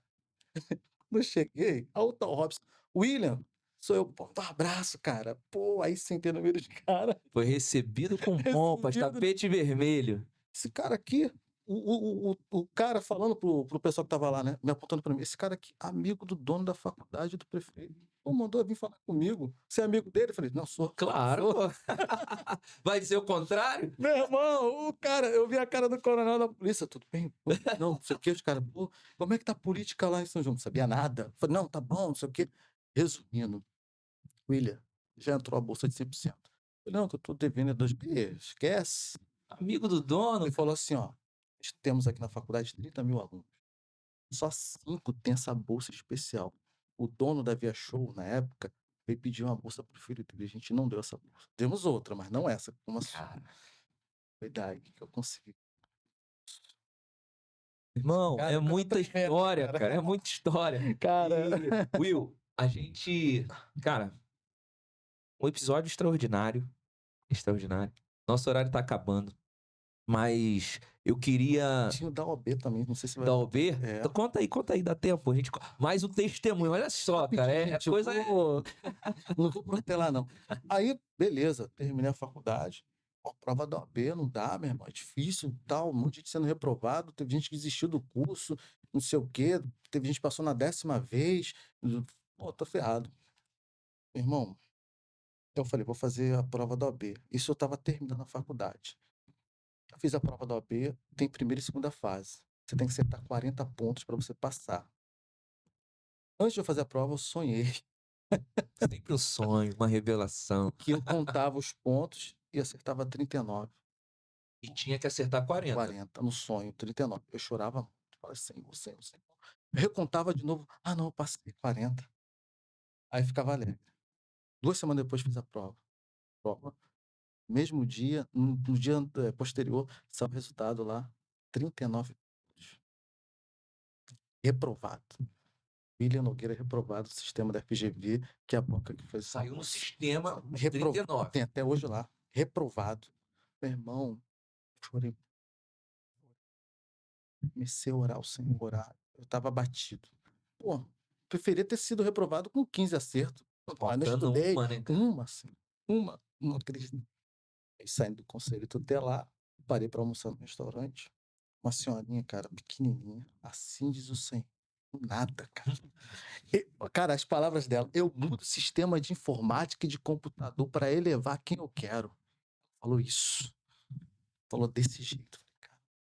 13 dias depois, chega uma carta para minha casa e no meu e-mail dizendo que eles pediram desculpa, que erraram na contagem, anularam uma questão e subiu para 40.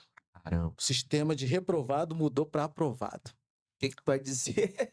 Primeira fase. Só que eu fiquei mal esse período todo. Então era para estar estudando para a segunda fase, que é discursiva. Eu tinha escolhido direito penal. Aí eu não estudei, fiquei abatido. Falei, cara, como é que eu vou estudar? Aí comecei a ler em casa. Cara, tremendo, cara. Eu quero até ter essa experiência de novo. Eu escutava a voz de Deus, cara. Não lê isso. Eu estava lendo direito penal, outros assuntos, legítima defesa, estado de necessidade. E Deus falava assim comigo: não lê isso. Lê sobre isso, isso. Determinados assuntos. Faltava 20 dias para a prova. Aí nesses 20 dias perdi uma semana que eu peguei com conjuntivite. E aí eu sonhei. Esse sonho foi tremendo, cara. Eu não vou protelar. Eu sonhei que eu chegava num tribunal. Cara, muito tremendo. Chegava num tribunal e eu era pequenininho, tava com uma prancheta. Eu tava como se fosse advogado. E aí uma pessoa me abordava, só que essa pessoa era muito grande, que eu só via as pernas dessa pessoa. E ela falava comigo: o que você tem nessa prancheta aí, William? Deixa eu dar uma olhada. Aí eu fazia assim com a prancheta. Entregava, falava assim: olha, você vai falar é com o desembargador, tá? Anota aí tudo que eu vou te falar. Vai falar com o desembargador, você vai atacar a decisão do juiz que negou, né, a liberdade do acusado. Era esse o sonho. Não coloca habeas corpus. Quem é advogado aqui vai entender o que eu estou falando. Se você colocar habeas corpus, você vai perder o processo. Faz tudo isso que eu te falei. Aí, preenchi, mostrava. Você está aprovado. Você só errou um negocinho aqui bobo, falta de atenção, mas você está aprovado. Esse foi o sonho. Aí vem Isso era a prova, como se fosse a prova. como fosse a prova. Aí vem na segunda fase, saindo do culto, quinta-feira, lá na Assembleia de Deus Renovada. Aí eu fui andando com a missionária Mônica, não sei se ela vai ouvir. Falei, Mônica, ora por mim que a prova é domingo, tá, Mônica? Era domingo, a prova é domingo. E aí ela falou no tom de brincadeira, mas eu vi que era Deus usando ela. Falou assim, olha, William, ora Deus, né? Deus não te mostrou lá na primeira fase? Quem sabe Deus não te mostra a prova toda? Falei, eu tive um sonho. Fui fazer a prova no domingo, cansado, meu irmão, uma confusão tinha tido na madrugada. Quando eu fui olhar a prova, que era discursiva, que era direito penal, quando eu li a prova, meu irmão, senti de Deus, cara, era igualzinho um sonho. Estava escrito: redija a peça processual diferentemente de habeas corpus. Ou seja, não era para colocar habeas corpus. E qual era o fato? Eu tinha que fazer uma grave execução. O que é grave execução? O juiz negou a liberdade do preso que já tinha direito à liberdade. Então, eu tinha que atacar a decisão do juiz e mostrar para o desembargador por que o cara tinha que ficar solto. Essa era a peça. E as perguntas eram exatamente o que eu tinha estudado, que Deus tinha falado nos meus ouvidos. Estuda isso. Direito penal é muito amplo. 15 dias para tu estudar. Tudo. Impossível, impossível. Fiz a peça. Quando veio o resultado da prova, um mês depois, meu irmão, acertei a prova praticamente toda. Sabe o que eu errei? O meu nome. Sério, o meu nome. Brincadeira. Não. Mas eu acredito. Sério, Eu acredito, porque o Nogueira é desses, cara. O Nogueira é desses. Aí lembrei do sonho, né? Você errou aqui, porque na hora ali tal, assassinei errado lá. Eu acho que foi meu nome, alguma coisa do meu nome lá. Aí tiraram um meio ponto. Agora, as questões, acertei 100%. E aí? William, cara, obrigado por compartilhar com a gente a tua história, compartilhar esses exemplos de vida, de superação. Eu queria que você deixasse um recado para esse jovem, ou para, independente do... Eu bato muito na tecla do jovem, porque o jovem ele tem um caminho maior pela frente, às vezes ele, né, da onde ele veio, tudo diz que não, mas a gente tá aqui para dizer que sim, que é possível. Que você deixasse um último recado aí para esse jovem que acha que nunca vai romper, que ele nunca vai sair dessa realidade dele da Baixada Fluminense, ou de periferia, ou de vício, de briga, desse caos que talvez esteja a vida dele. Você pudesse falar para essa pessoa. Deixa um último recado aí. Primeira coisa, você tem que crer. E o crer vai além do que você sente. Além da sua dor. Além daquilo que você está passando. Crer. Acabou. Pode estar dando ao contrário.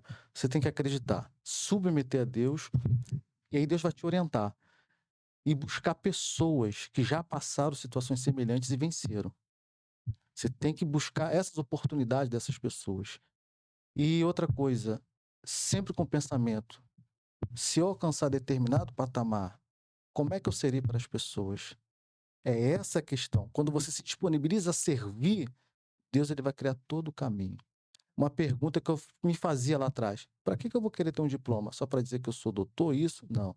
Eu vou querer ter um diploma para eu ter acesso a lugares para ajudar e servir as pessoas. Porque um dia eu fui servido. Então, é isso que você precisa entender. E não deixar os pensamentos sabotadores dizer que você não vai conseguir, que a tua situação nunca vai mudar, que o seu pai, a sua mãe, a sua família nasceu assim, você vai morrer. Não. Com Cristo é diferente. Então você precisa acreditar que a sua vida vai mudar. Mas primeiro ele vai mudar dentro de você para você vencer os traumas emocionais, psicológicos e espirituais. Então você precisa crer, acreditar e não vai ser fácil não, tá? Exato. Não vai ser fácil. Vai tomar pancada, vão querer te humilhar, tudo isso vai acontecer. Mas o importante é o final das coisas. E para quem não desiste, para quem persevera até o fim, o que diz a Bíblia? Aquele que persevera até o fim receberá A coroa. É isso aí, a coroa da vida. Maravilha. Will, obrigado, meu irmão. Tamo junto. Que episódio tremendo, tremendo. Hoje, é que a gente não tem tempo, né? Se a gente pudesse, a gente ficaria aqui mais 1h30. Mas hoje o Nogueira é um advogado, casado, já teve a oportunidade, a gente nem pôde falar sobre isso, de defender o prefeito da cidade num caso mano. e saiu vitorioso. Por que que eu tô absolvido? E por que eu tô destacando isso? Tem uma vida vitoriosa. Temos muitas coisas ainda para romper, né, Will? Muitas coisas ainda, mas da onde a gente veio, para onde a gente está, é um caminho muito, já foi percorrido um caminho muito grande. E você pode percorrer esse caminho, coloca Cristo na frente de tudo, porque é sim possível. Aqui está um homem que saiu do caos, mas não deixou o caos morar dentro dele. Tá bom? Pessoal, muito obrigado você pela audiência. Não deixe de nos seguir nas redes sociais, @baixadapod.ofc. Lá no Instagram, você segue a gente. baixadapod.ofc, você vai lá no YouTube, se inscreve no canal, ativa as notificações que você vai receber cada vez mais conteúdo como esse e você vai crescer e você vai destravar para você ter uma vida de bênção, uma vida de vitória. Agradeço mais uma vez Nogueira, nosso advogado William Nogueira. Agradeço nosso estúdio Silfer Mídias, tá bom? Esse estúdio que tem nos proporcionado entregar esse conteúdo de qualidade para vocês. Se você tem interesse de fazer qualquer trabalho aí relacionado a estúdio, a gravação, seja um podcast ou qualquer outra coisa, procura Silfer Mídias, tá bom? E é isso. Pessoal, até a próxima, porque a Baixada pode, você pode, nós podemos.